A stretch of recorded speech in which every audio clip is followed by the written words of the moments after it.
This video is about acrylic paint. Acrylic is a fast-drying paint made of pigment in a polymer binder. When acrylic paint dries, it's going to feel plasticky. It cannot be re-wet. So you'll need water, and you need to keep your brush clean throughout this process. You don't want the paint to dry on your brush. You need a palette. It's helpful to have a rag and also a piece of scratch paper.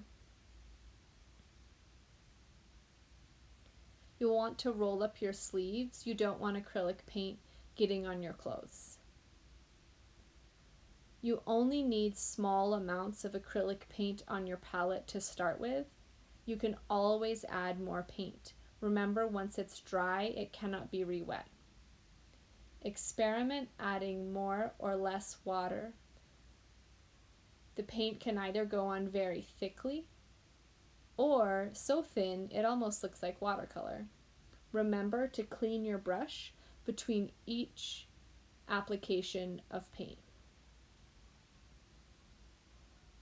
When I clean my brush, I like to brush it against the bottom of the container.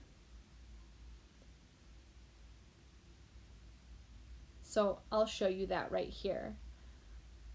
I brush it against the bottom of the container, and then I let the excess water dribble down the side, and then I dry my brush on the rag, and I repeat that a couple times until I get the paint out. Then I'm ready to go in with my next paint color. You can lay down a piece of masking tape on your paper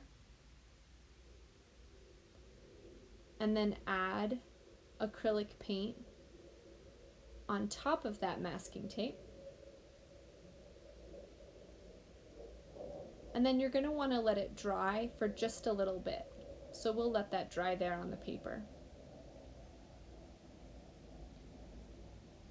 After a little bit, you can remove the masking tape and you'll have a really nice clean line.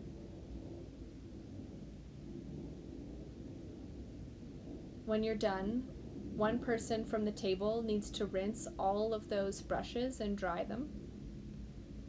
Somebody else can wash off all of the palettes. Be sure that you get the paint off the palette. You might need to rub it a little bit with a rag to make that happen. Somebody can take all the water and pour it down the sink. And finally, very important, please make sure all the caps are on tight on the paints. Let's look at some acrylic artists. This is Julie Curtis. This is all acrylic paint. This is Megdad Lepore. And this is Dwayne Slick.